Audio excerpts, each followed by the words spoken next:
Okay, so this is just for a week.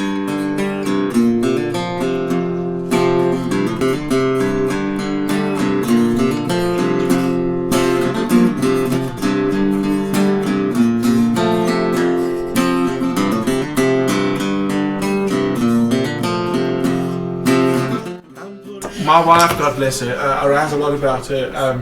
So at the moment, I'm just in a brand new song called Just for a Week. I like that a lot. She's a teacher, and when you live with a teacher, your house turns into some sort of arts and crafts hell. It's like a 5-year-old exploded on it.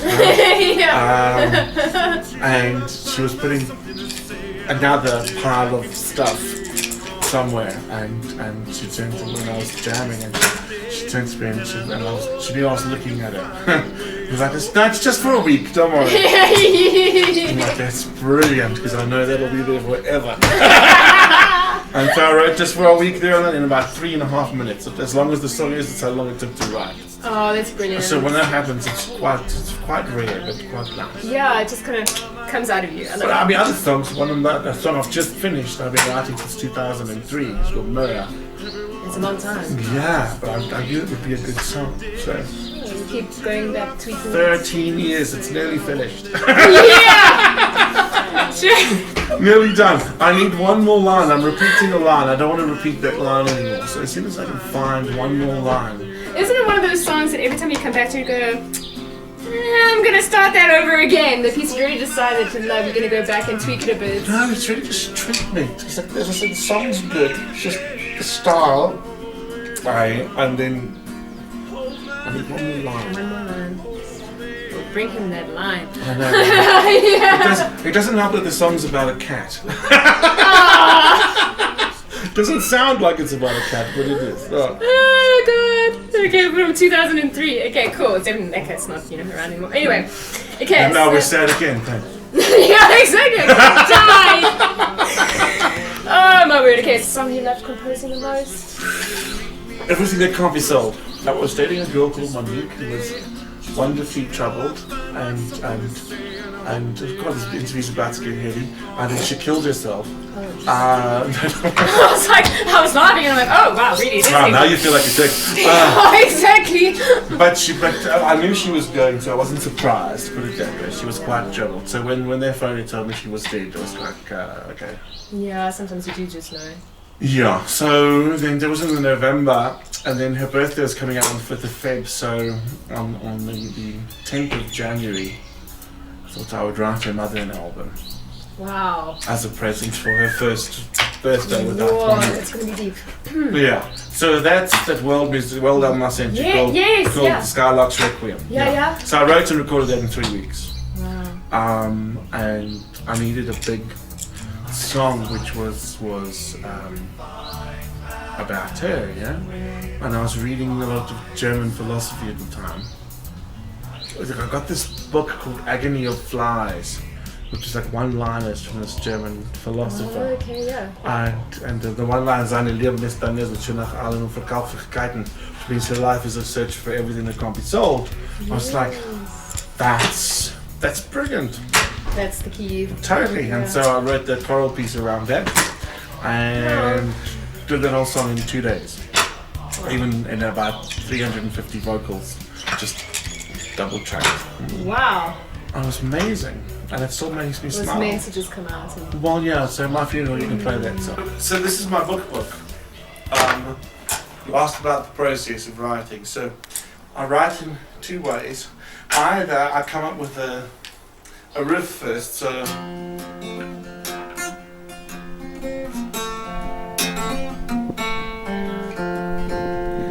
like that or whatever. Just made that up as I went along here. But come up with something and then add lyrics to that. That for me is much less successful than if I have lyrics first. So I write about stuff. So generally it's the words first. So my wife, God bless her, when we got together, I told her there was only one rule about dating me, that everything I have is hers. and she can have whatever she likes, and she can go to my phone if she wants, if that's really her cup of tea. It's not for the record.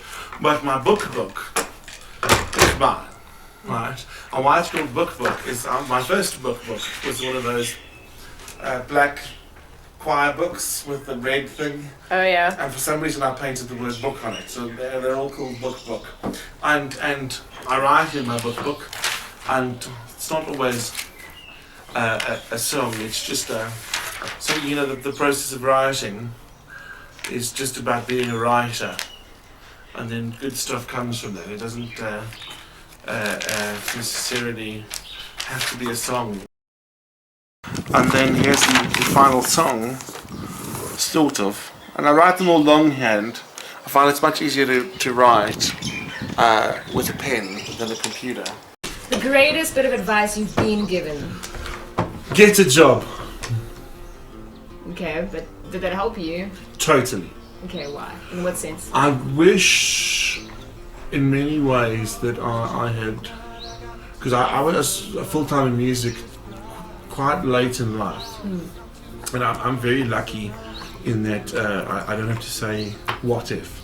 Yeah. Because I see a lot of guys who wait too late with the music industry, and then you're 60 and you're still playing for $100 a night trying to pay the rent.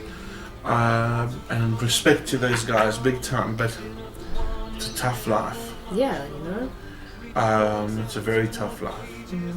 And I think, my uncle's a golfer, and he always told me, he's a very successful golfer. And he always told me, he does well, but for every guy who does well, there's 150 guys living in their cars, eating Marmite toast to stay alive, And God knows there were times when I ate rice and bread nutro to stay alive. That's all I had, But having a normal gig, music happens at night anyway. And I found myself around 27, Johnny No Mates at the Mug and Bean every Thursday morning with my computer, waiting for the sessions that happen at night. Wow. Some happens during the day. Everyone's different. There's nothing categorically true about the industry. I'm just saying in my experience. Yeah, no, there are different kinds of venues. But having a job allows me to connect with people, get more stories for my songs. Oh yeah. And now when I go, be nice to have a banjo. What do? I go and buy a bloody banjo. That is a gift, Oh, for sure. if I go, Look at it in the music store. exactly. Yeah. I really want to try this pedal. Fantastic. Give me that pedal. Exactly. That's really freeing. It just has to take a special kind of person because you do work a lot. And I'm graced with the ability not to need much sleep. So you do work a lot. Yeah. But I think definitely the pros of having a gig overnight allows you to do a bunch of stuff. Yeah. I categorically don't want to pay the bills for music. I love it too much. Yeah. You want to work it that hard? No, I want to work it hard, but I want to be able to say no. Okay, yeah. I see. Yeah, no, I understand. I want to be able to say no. It's like I used to teach a lot, and I loved teaching. I really, really did. But I'm glad that I don't have to anymore.